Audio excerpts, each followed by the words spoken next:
Drama serial Ertugrul गाजी की episode number 3 में क्या होने जा रहा है। नाज़रीन, पिछली किस्त में आपने देखा था कि नोयान ने सिराय में मौजूद तमाम लोगों को कत्ल कर दिया है। इस एपिसोड के शुरू में आप देखेंगे कि सिराय का मालिक नोयान के लिए खाना लेकर आता है। जब वो अंदर दाखिल होता है तो बेशुमार लाशें देखकर खौफजदा हो जाता है और उसके हाथ से खाना गिर जाता है। वो भागने की कोशिश करता है मगर नोयान का साथी बाचू उसकी गर्दन में फंदा डालकर उसको पकड़ लेता है। मज़ीद डिस्कस करने से पहले आप इस वीडियो को लाइक करें, चैनल को सब्सक्राइब करें और बेल आइकॉन पर लाजमी क्लिक करें। और नोयान उसको कहता है कि ऐ सिराय के मालिक, मुझे रात को अकेले सोने की आदत नहीं है। क्या तुम मेरे लिए किसी खूबसूरत लड़की का इंतज़ाम कर सकते हो? क्या तुम्हारी कोई खूबसूरत बेटी है? जिसके जवाब में वो बूढ़ा शख्स बहुत खौफजदा लहजे में कहता है कि नहीं, मेरी कोई बेटी नहीं। फिर नोयान कहता है कि ऐ बूढ़े शख्स, फिर तो तुम्हारी खैर नहीं। फिर नोयान उसको कत्ल कर देता है। इसी दौरान वहाँ एक लड़की बाबा बाबा पुकारती हुई दाखिल होती है जो कि उस बूढ़े शख्स की बेटी होती है। नोयान उस लड़की को पकड़कर कहता है कि मैं यहाँ अर्तगल का इंतज़ार कर रहा हूँ, उसके आने तक मेरे साथ वक्त गुजारो। और फिर नोयान अपने सिपाही को कहता है कि इन सब तुर्कों की लाशों को सहन में ले जाओ और कारवां सराय के दरवाजे बंद कर दो। मैं यहाँ तंगूत का इंतज़ार करूँगा और उस लड़की को भी ले जाओ और उसको तैयार करो। नाज़रीन, इस किस्त में आप देखेंगे कि तैमूर अर्तगल को तलाश करने के लिए कबीले से निकलने की तैयारी कर रहा है। इसी दौरान उसकी सौतेली माँ आलिया उसके पास आती है और कहती है कई कबीले वाले भी तुम्हारी शुजाअत को मानेंगे। ये सोचे बगैर कि यह कितना ख़तरनाक हो सकता है, तुम अर्तगल को बचाने निकल पड़े। जिसके जवाब में तैमूर कहता है कि मुसीबत ज़दा की मदद करना मेरा फ़र्ज़ है। इस पर तैमूर की सौतेली माँ कहती है कि वो तो ठीक है, मगर जब बात अर्तगल की मदद की हो तो उसकी मदद की कदर बढ़ जाती है।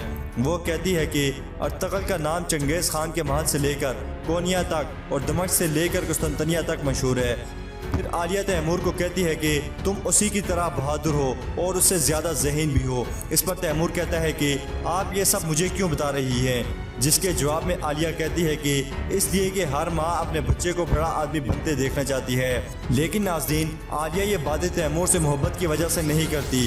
वो एक साजिशी औरत है और यकीनन आगे चलकर वो दोनों कबीलों के दरमियान मसाइल बनाएगी। नाज़रीन, आप देखें कि तुर्गत भी अर्तगल को तलाश करने के लिए जाना चाहता है, मगर दोहान उसको कहता है कि भाई तुम आइकिस बहन के पास रुको, हम सब संभाल लेंगे। जिस पर तुर्गत कहता है कि दोहान, हमारे आका को लिए बगैर वापस ना आना। और फिर दोहान उस जगह आता है जहाँ पे सिपाही गुंदुगदू और तैमूर के साथ अर्तगल को तलाश करने के लिए कबीले से निकल रहे होते हैं और फिर वो सब अर्तगल को ढूंढने के लिए कबीले से निकल जाते हैं। नाज़रीन, आप देखेंगे कि अर्तगल के कंधों पे मंगोलों ने एक बहुत बड़ी लकड़ी रखी हुई है और अर्तगल के दोनों हाथ उसके साथ बंधे हुए हैं और अर्तगल उसको उठाए हुए चल रहा है और अल्लाह ताला से दुआ मांग रहा है और कह रहा है, ए अल्लाह, मुझे इस जिल्लत से निजात दे, मुझे इनके सामने झुकने ना देना। मेरी माँ, मेरी बीवी, मेरे कबीले वाले और मेरे दोस्तों को मेरे इंतज़ार की अजियत से निजात दिला। नाज़रीन, इसी दौरान गुंदुगदू अर्तगल को ढूंढते हुए उस जगह पहुंचता है जहां अर्तगल ने पत्थर पे खून लगाया था।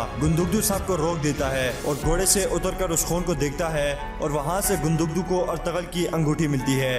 गुंदुगदू अंगूठी उठाकर खुश हो जाता है और कहता है मेरा भाई जिंदा है, इसने ये यहाँ छोड़ी है ताकि हम इसे तलाश कर सकें। वो सिपाहियों को कहता है कि जल्दी करो, जल्दी चलो।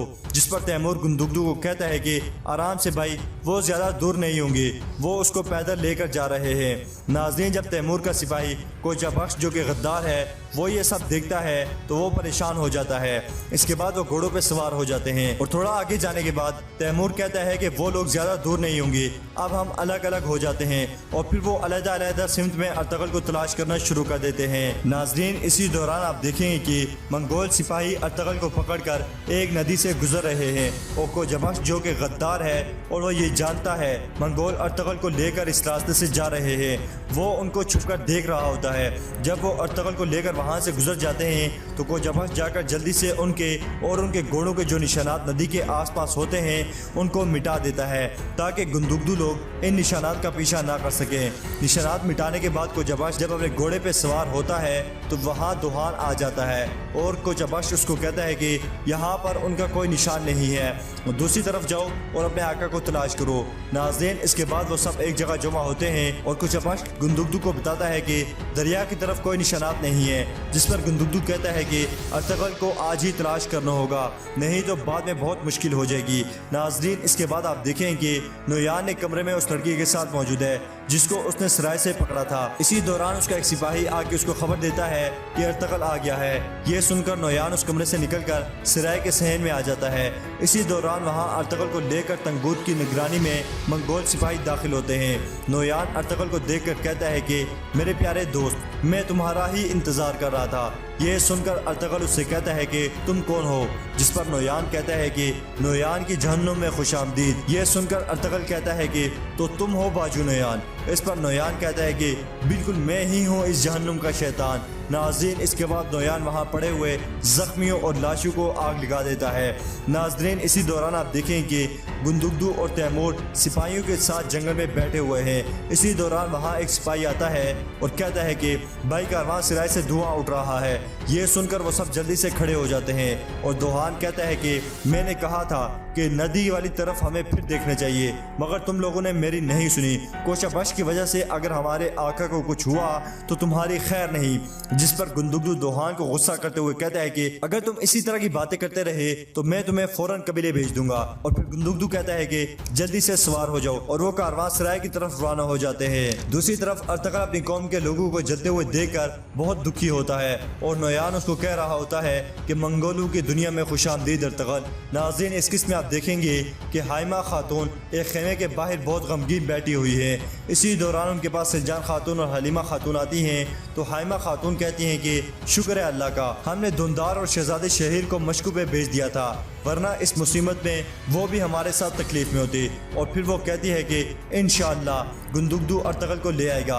इसी दौरान हलीमा सुल्तान हाइमा खातून को कहती हैं कि मुझे आपको कुछ बताना है। जिस पर हाइमा खातून कहती हैं कि बोलो मेरी बच्ची, क्या कहना है। और फिर हलीमा सुल्तान हाइमा खातून से कहती हैं कि मैं माँ बनने वाली हूँ। ये सुनकर सिलजान और हाइमा खातून बहुत खुश होती हैं और हाइमा खातून और सिलजान हलीमा को गले मिलती हैं और हाइमा खातून रोते हुए कहती हैं कि ए अल्लाह, बच्चे को यतीम ना करना। तो